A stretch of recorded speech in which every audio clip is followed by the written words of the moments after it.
Olá, tudo bem? Vamos olhar alguns passos para você analisar um documento?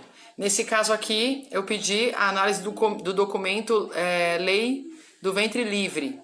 Então vamos ver aí alguns passos para você poder analisar esse documento ou qualquer outro, vamos lá?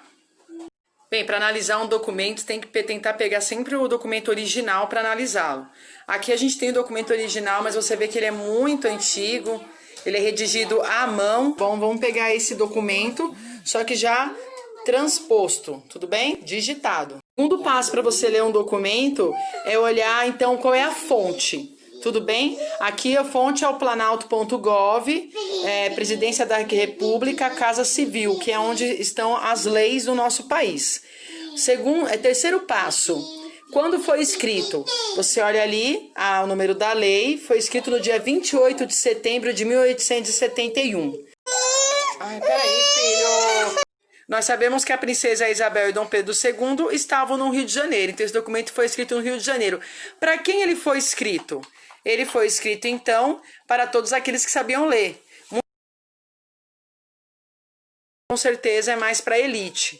Ali está escrito, então, no primeiro artigo, sobre o que se trata. Aí vem, então, o quarto passo, sobre o que se trata esse tema.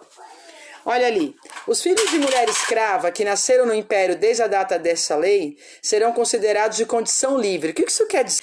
Todo filho de mulheres escravas nascerão livres. A partir do dia 28 de setembro de 1871. Só que aí a professora perguntou para vocês se vocês conseguiam achar a contradição dessa lei. Por quê? O que você tem que pensar? A criança nascia livre, mas e a mãe? A mãe foi emancipada? Não, a mãe não foi, a mãe continuava escrava, o pai continuava escravo. Então, na verdade, só a criança era livre. Para onde que ela iria, então, se a mãe continuava escrava e não tinha salário, não existia creche e nem condições de ela ficar com a criança? O que acontecia? Olha lá, ó. Os ditos filhos menores ficaram em poder sobre a autoridade dos senhores de suas mães. Ou seja, os senhores são os donos de terra que possuem essas escravas. Então, essa criança vai ficar na mão do senhor de escravo, na mão do produtor de açúcar. Será que ele vai criar mesmo essa criança como se fosse o filho dele? Ele pode, o senhor de escravo, cuidar dessa criança até os 8 anos de idade. Ele recebe ali uma quantia para continuar cuidando dessa criança, cuidando entre aspas, né? Ou até os 21 anos, ou seja, ele pode utilizar dos serviços desse menor até os 21 anos, ou seja, ele escraviza a criança e além de ele escravizar a criança, ele ainda ganha um dinheiro para isso. Caso essa escrava morra, eles colocam bem assim, escrava, tá? Eu não gosto de falar assim, são pessoas que foram escravizadas, porém o documento da época chamam as pessoas de escrava mesmo, tá? Assim, ó, a seco. Então tá escrito ali, né? Caso essa escrava morra, o filho dela vai ficar nas mãos do governo. Ou seja, onde será que ele vai morar? Num orfanato, né? Num lugar assim. Se a mulher escrava obtiver a liberdade dela, os filhos menores de 8 anos estejam no poder do senhor, eles serão entregues para essa mãe.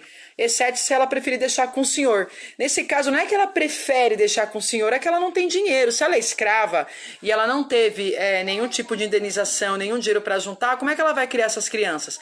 Se ela se torna livre, como é que ela vai criar esses filhos? Ela vai ter que sair para trabalhar, não existia creche.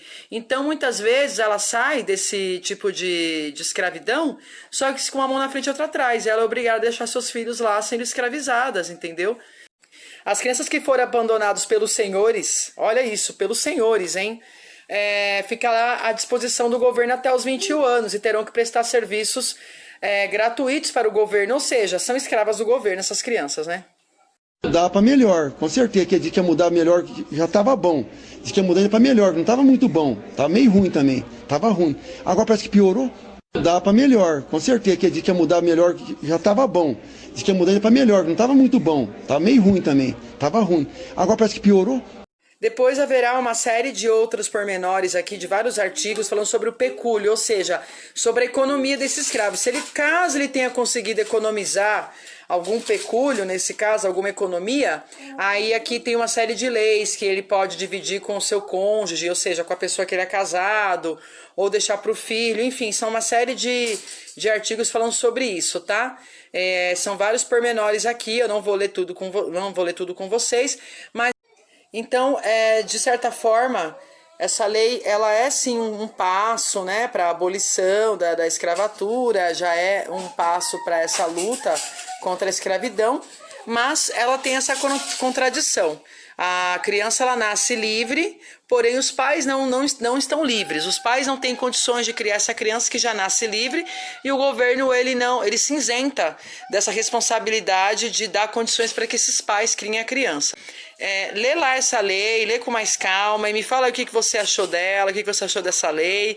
Fala aí nos comentários, a gente se vê na próxima aula. Até lá!